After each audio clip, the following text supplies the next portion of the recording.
It was a beautiful morning on the island of Sodor.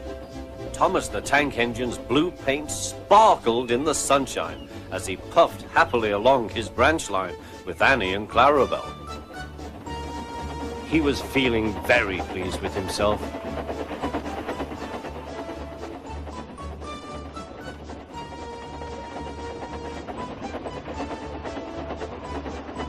"Hello, Thomas," whistled Percy. "You look splendid." "Yes, indeed," boasted Thomas. "Blue is the only proper color for an engine." "Oh, I don't know. I like my brown paint," said Toby. "I've always been green. I wouldn't want to be any other color either," added Percy. Well, anyway, huffed Thomas, "blue is the only color for a really useful engine. Everyone knows that."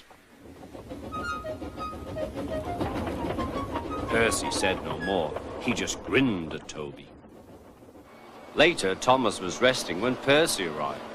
A large hopper was loading his freight cars full of coal. Thomas was still being cheeky.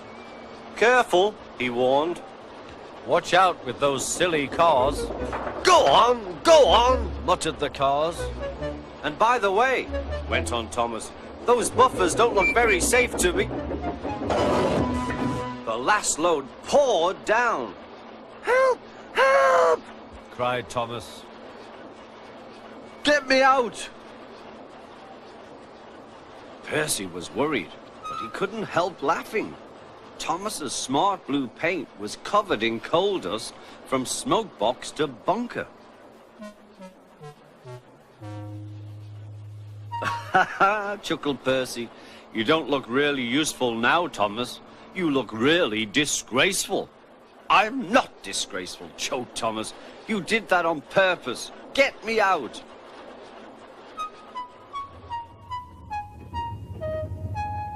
It took so long to clean Thomas that he wasn't in time for his next train. Toby had to take Annie and Clarabelle. "Poor Thomas," whispered Annie to Clarabelle. They were most upset.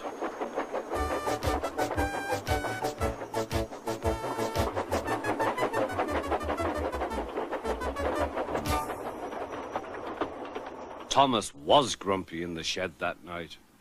Toby thought it a great joke, but Percy was cross with Thomas for thinking he had made his paint dirty on purpose. Fancy a really useful blue engine like Thomas becoming a disgrace to Sir Topham Hatt's railway. Next day, Thomas was feeling more cheerful as he watched Percy bring his cars from the junction. The cars were heavy and Percy was tired.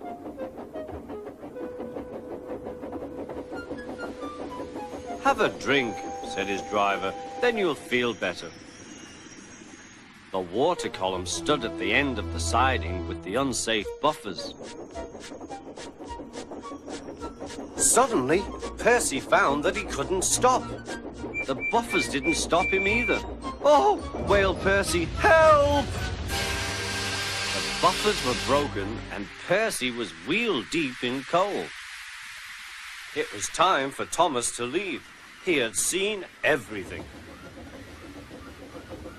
"Now Percy has learned his lesson too," he chuckled to himself.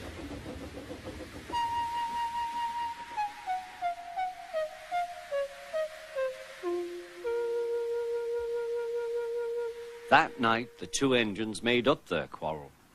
"I didn't cause your accident on purpose, Thomas," whispered Percy. "You do know that, don't you?" "Of course," replied Thomas, "and I'm sorry I teased you. Your green paint looks splendid again, too. In future, we'll both be more careful of coal."